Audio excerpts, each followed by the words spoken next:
Hi there, Alberto Savoia here to talk about combinatorial innovation, and this is a special edition you have to watch because it's about watching and it's about really the power, the disruptive power of combinatorial innovation in action.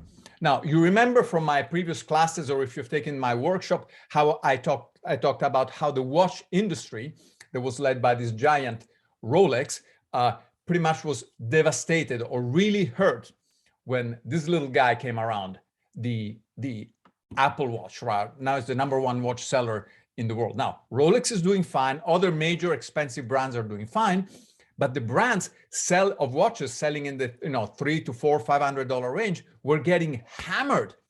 So how do you respond to innovation? You fight innovation with innovation. And today I'm going to tell you a story of combinatorial innovation that I think you will enjoy a lot, because I mean, it just happened this weekend and it involves watches and it's exciting. So I hope that you watch this story about watches. Now, remember the last time you went into a Swatch store and you had to wait in line?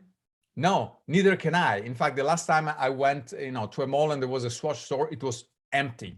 So Swatch was obviously hurt by the digital watches, and so it came up with a great, fantastic way to fight back. And this is the story of what happened. Right. So I'm going to share something with you because I have some kind of slides. Okay, advanced sharing option, share screen. I want to make sure I share the right thing. There. So hopefully you should be seeing this slide with the Swatch store. So what happened? Swatch store used to be empty, and over the weekend, all the Swatch stores in many parts of the world were completely, disrupted by just hundreds of people lining up. The one in London had to be closed by the police after 30 minutes because too many people were lining up. So what was happening?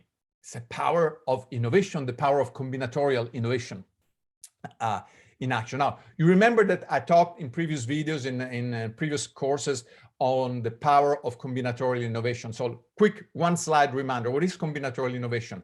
Is when you take one innovation, say the wheel, you combine it with another innovation, say the internal combustion engine, and you come up with a completely new innovation, the car in this case. Now, you can go in a completely different field, say an innovation like GPS, you combine it with smartphones, and what do you get? You get smartphones with maps, right? So yet another innovation. And you just can keep going. You can take smartphones and cars, and with maps, you combine them, and what do? Oops, I clicked too fast. You enable services and innovations like Uber and Lyft, right? And this happens all the time. And one of the examples that I gave in my classes and workshop was what happens if you take smartphones and you combine them with watches, you put a watch band in them. And by the way, for those of you who think I don't practice what I preach, I don't do my own experiment, look, here's actually is what I used at the time that the Apple Watch was announced. I thought, well, let me prototype what it would be like to have a smart device like this on my wrist. How would I use it? It was fantastic. Well, to make a long story short, the Apple Watch was launched. I have it, and it was a huge success. Now, of course, success for one company creates trouble for another company. So Swatch had to fight back. And, Omega, another brilliant watch company, one of the most famous one, had to fight back. So what did they do? They got very innovative. And here's innovation by combination, where you take two things that are pretty much the same, but you come back with this completely new thing, right? So Omega sells very expensive, fine watches, right? Say $6,000, including this Omega, this fancy Omega, right? Swatch is famous for selling inexpensive watches. So $6,000 a year, $60 a year. You combine the two, what do you get? Well, you kind of get a combination. You get this thing. You get the Omega Swatch Moonmaster that sells for about $300. Now, turns out the moment I saw this, I thought I want it. And, and to make it even better, there are different watches representing different planets. So the original one was mission to the moon. So here we have mission to Mars, mission to Pluto, so on and so forth. I really want this. I like watches. I love watches. And apparently I'm not the only one, because when this was announced and I read about it on Friday, I thought, well, I'm going to go to the store in San Francisco, and try to get the Swatch store.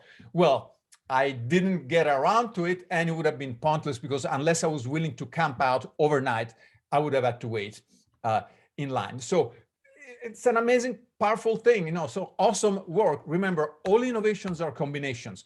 And these are my 4 laws of combinatorial innovation that is good for you to remember if you want to be an innovator. All current innovations are combination of past innovation. All future innovation will be combination of current innovations. The next breakthrough, the next big thing will be one of those combinations. And in the watch world, there's no question about it.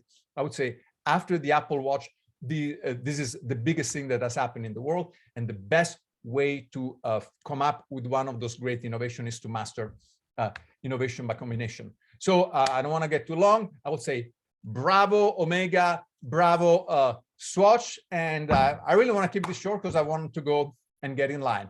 I hope you enjoyed this video. I hope you get the message. Remember, all innovations are combination. Learn combinatorial innovation. I'll see you later. Thanks. Bye-bye. Time to go.